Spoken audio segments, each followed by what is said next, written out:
they hope. There's more throughout the day on the BBC News channel. We're back with the evening news at 6:30. Now on BBC One, it's time for the news where you are. From me, good afternoon.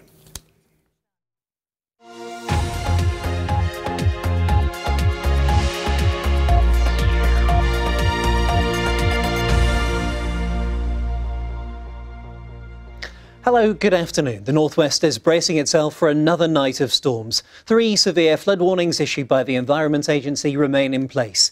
Meanwhile, 2 North West politicians have criticised the government for not applying for EU money to help people affected by the floods. Here's Ian Haslam.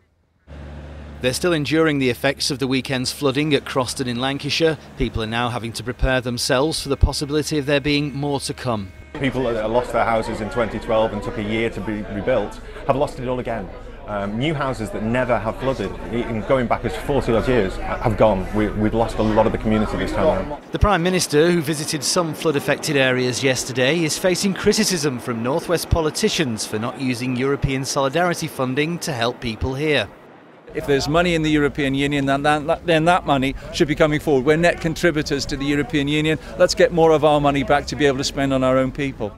If Bulgaria, Romania and Italy can access solidarity funding for their flood-stricken communities, why can't the PM, why can't the North West, why can't my region? At St Mary's Church in Radcliffe, the cost of flooding damage will run into many thousands of pounds. There's still a strong smell of damp in the church. At its height, the water came up to about here on me, which as you can see is well over the top of the pews. These pews here toppled over in the water, and while the water may have gone from the church floor, there are still signs of it about, including puddles and the squelching here on this bit of carpet, while at the back of the church there are a number of precious artefacts, including old paintings, that are damaged, possibly beyond repair. Restoration work on the Grade 1 listed church was recently completed at a cost of nearly £1 million.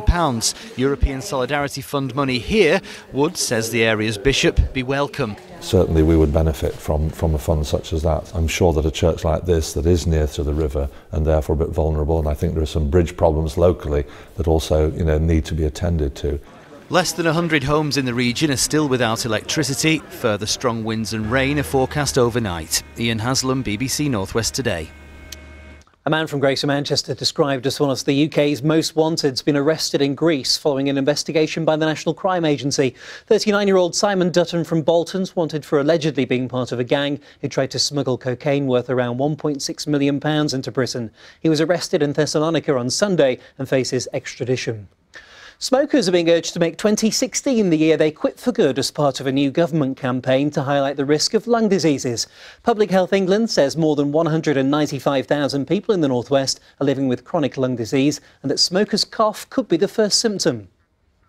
25,000 people a year die of COPD, and most of it's smoking related, and they think if they get a smoker's cough, oh, it'll go away, but that's usually the first sign. A chronic cough, a cough in the mornings, a bit of phlegm at the back of the throat, and it's inexorable, and you deteriorate if you stay smoking. And there's just 2 days left to vote for Manchester's next statue of a woman. Out of 17 statues in the city centre, only one, Queen Victoria in Piccadilly Gardens, female. That's soon to change once a poll decides who should be honoured. Among them is Ellen Wilkinson, a tireless campaigner for women's and workers' rights and a minister for education from the 1940s. So another storm on the way for the North West. Let's get the details. Here's Eno. Thank you, Steve. Yes, hello, good afternoon. And it's a beautiful afternoon out there. I think it's the calm before another storm. And this one is called Frank. So you might want to keep this number handy. The floodline number is 0345 988 1188. We already have 3 flood warnings in Croston. I suspect, though, that number is going to increase as the day progresses. So a yellow weather warning in force from 7 o'clock. This is for rain and also for strong winds, maybe gales. We start off with the rain approaching through this evening. We're going to see some heavy pulses over parts of Cumbria and strong winds pushing that in. We may see up to maybe 40 millimetres of rain by dawn, where temperatures, though, will stick just about in single figures. Then we have this amber weather warning. This is valid from midnight tonight all the way through to 7 p.m. tomorrow. It is just for Cumbria, where we could see up to 80 millimetres of rain, so that's not going to help the flooding situation there. The rain pushing away by late afternoon tomorrow. We could see temperatures in Dublin double figures, but your BBC local radio stations will keep you updated until then. Steve. OK, thank you for now. That's it from me for now. We're back again with North West tonight at 7:15. Have a good afternoon. Goodbye.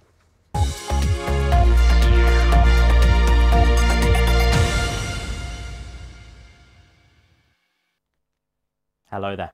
Here we go again.